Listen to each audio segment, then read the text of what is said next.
бізде қазір әлеуметтік желілерде, жаңа Инстаграмда, Фейсбукта аналар анандай, аналар мынандай, қазағым қайда кетіп барады ойбу деген зарға толы. Бір жақсы сөзіміз бар ғой, бауырға басқанбыз баршаның баласын, бірақ өз халқымызға келсек, бір латынның мақалы есіме түсе береді. Homo homini lupus est, яғни адам адамға қасқыр. Біздің қоғамға бейімдеп, қазаққа қасқыр деген ойлар басыма келе бастады. Ол ойлар қайдан, түсіндіріп көрейін. Қазақ қарындастарымыз туралы жаман сөз, мынадан ары естисің, мынадан бері естисің.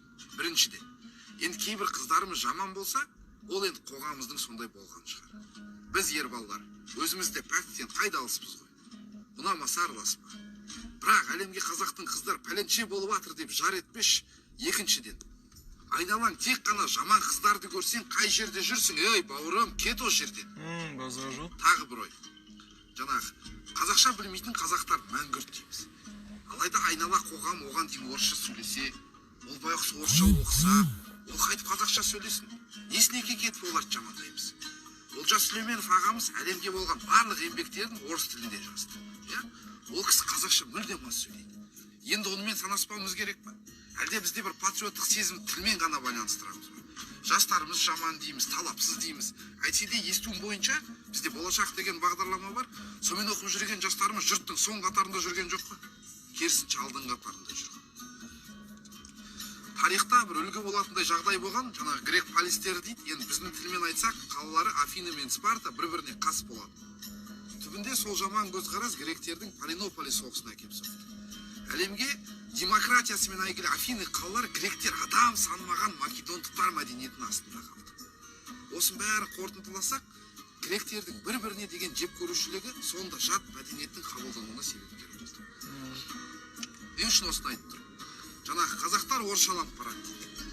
Бәлкім осы біздің қазақтардың түсінбеушілігі қазақ тілінің таралуына бағытталған еңбектің зая кетіп жатқанына себепкер шығар. Қоғамымыздың бөлудің қажеті жоқ жалпы. Ол қоғам. Қоғамда әртүрлі адамдар кездеседі. Бір-бірімізді жамандап, өзіңді ерекше қылып отырасың. Мұндайдың да қажеті жоқ. Осыны айтып, өз-өзіме қайшы келе жатқан сияқты. Қайтадан аналар анандай, мыналар мынандай. Қазағым қайда жоқ. Бұл жерде бір мұң көтергім келіп тұрған жоқ, керісінше. Қазақ халқымыз сүйейікші, бір-бірімізді бауыр көрейікші, қоғамымызды бөлмейікші деп айтқым келіп тұр. Мен де осы қоғамның бір кірпішімін. Қатты тисе айыпқа бұйырмаңыздар. Бауыржан ағамыз мына сөзді көп айтады. Алтау ала болса, ауыздағы кетеді дейді. Төртеу түгел болса, төбедегі келеді. Бірлік үшін түсінушілік пен мейірімділік қажет.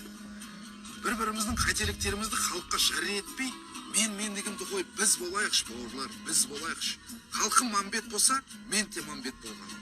Халқым мәңгүрт болса, мен те мәңгүрт болғаным. Қазақ қарындастарымыз жаман болса, мен те жаман болғаным. Бірақ олай менің көзімше айтуға дәтім бармасын. Солай бауыр.